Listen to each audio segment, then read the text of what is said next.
रायजो राजानि जानानै अरायसम खामानि मावबोनाय मावफुं सोद्रोमा रनजित बसुमतारीखौ बे खेबावबो साबायखर बावदों ओनसोलनि सुबुंफ्रा। खस्थ'नि गेजेरजों बारग'नायखाय जोंहा सारनि सायाव रोजा रोजा बिराद गिदिर साबायखर थाबाय आरो।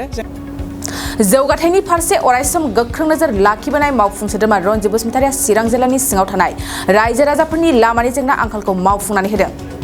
थारैनो जेंनानिफ्राय उदां जानाय गामिनि रायजो राजाफ्रा गोजोननाय फोरमायनानै बिटिआरनि हाग्रा बिफाननि मावफुं सोद्रोमा रनजित बसुमतारीखौ रोजा रोजा साबायखर बावदों।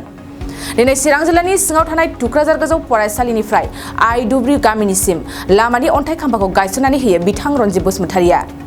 बेनि अनगायैबो जिल्लानि सिङाव थानाय बिरिंसिगुरि गामियाव लामा, खालबार आरो टुक्राझाराव रेस्ट हाउसनि थाखाय अन्थाइ खाम्फाखौ गायसननाय जायो।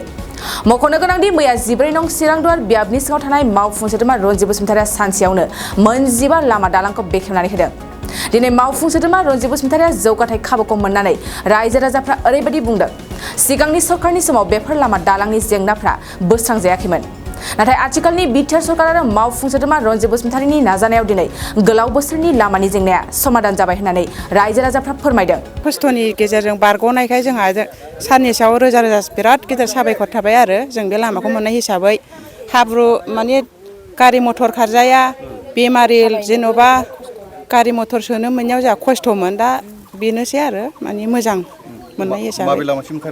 बे लामाया बालाजाहार बेरेंसिगुरि मोनसेल' गादेरा आरो गादेरजोबो गामि दरथाम दरब्रै।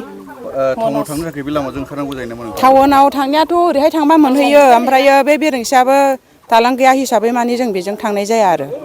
बिदिनो बैजों थांबाय बालाजाहारजों, ओमफ्राय ओरैहाय थांबा नै ओरैहाय ओरै गादेरबाय बिदि आरो। बेखौ 2 नं सालबारि होनो। औ 2 नं सालबारि मुराफारा होनो आरो। माने जों जेब्लानाखि बे जायगायाव गैयामोन बे समनिफ्रायनो बे लामायाथ' खुनु माबा दिनैसिमाव डेभेलप गैयामोन आरो। गोदोनि जि पाब्लिक लामा बेबायदि अबस्थायाव दंमोन बियो दिनैसिमाव।